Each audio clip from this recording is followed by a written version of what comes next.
नमस्कार, मी Rajendra Kumar Shinde, vision 3 news चॅनलमध्ये आपलं स्वागत। पाहूया ठळक घडामोडी। चिपळूण तालुक्यातील नद्यांमध्ये अनधिकृतपणे रासायनिक सांडपाणी सोडणाऱ्या टँकर माफियांचा तसेच जबाबदार असणाऱ्या साफिश कंपनीबाबतचा गंभीर मुद्दा आमदार शेखर निकम यांनी आज पावसाळी अधिवेशनात अत्यंत ठामपणे मांडला। या कंपन्यांकडून नुकसान भरपाईचे धोरण आखावे, स्थानिक शेतकऱ्यांना न्याय मिळावा यासाठी बैठक घेण्याची त्यांनी मागणी केली। त्याला पशुसंवर्धन, पर्यावरण आणि हवामान बदल खात्याच्या कॅबिनेट मंत्री पंकजा मुंडे यांनी सकारात्मक प्रतिसाद देऊन याविषयी लवकरच बैठक घेऊ असे म्हटले। अध्यक्ष महोदय, या अनुषंगाने माझा एक प्रश्न आहे की काही आमच्याकडच्या कंपन्या आहेत त्यांना ट्रँकरनी हे डिस्पोजल केलं जातं। हे ट्रँकर आपल्या गावातील जिथे कुठेही रात्री अपरात्री येतात आणि नद्यांमध्ये, विहिरीमध्ये, जिथून कुठून वाहून जायच्या ठिकाणी केलं जातं। ही तक्रार सॅफिस्ट कंपनीचे जे कॉन्ट्रॅक्ट घेतलेले ट्रँकरवाले आहेत ते सातत्याने करतात। कामत्यामध्ये भास्कर शेठच्या गावातल्या मतदारसंघामध्ये परवा 6 ट्रँकर त्यांनी सोडले होते।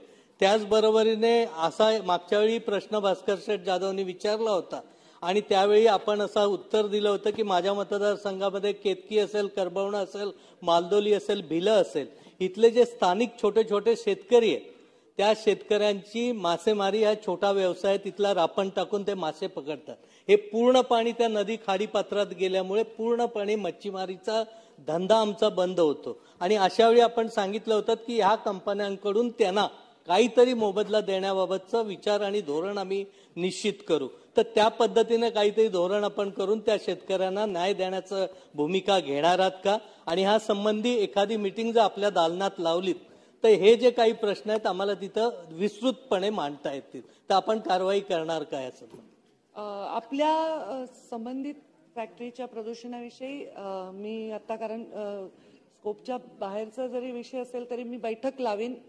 अशा ठिकाणी आम्ही प्रदूषणाचं रोखण्याचं काम करताना पर्यावरण मंत्री म्हणून त्यांना नोटीस देणे, त्यांच्यावर कारवाई करणे हे मर्यादित माझा विषय। त्यांच्याकडनं त्यांना ऑफिशियली काही देता येतं का ह्याच्याबद्दल कुठलेही अशी धोरण किंवा अधिकार नाहीत, म्हणून मी त्याच्यावर विचार करू असं सांगितलं आहे नक्कीच। पण त्याच्यावर अजून आम्ही कुठल्याही निर्णयावर नाही पोहोचलो। पण आपल्या विषयावर दालनामध्ये बैठक लावण्याची आपण जी विनंती केली आहे तर नक्कीच तीही बैठक मी लावेन। ज्या दिवशी अबू आझमींच्या विषयाची लावेन त्या दिवशीच आपल्यालाही निमंत्रण। बातम्यांचा ओघ असाच चालू राहील।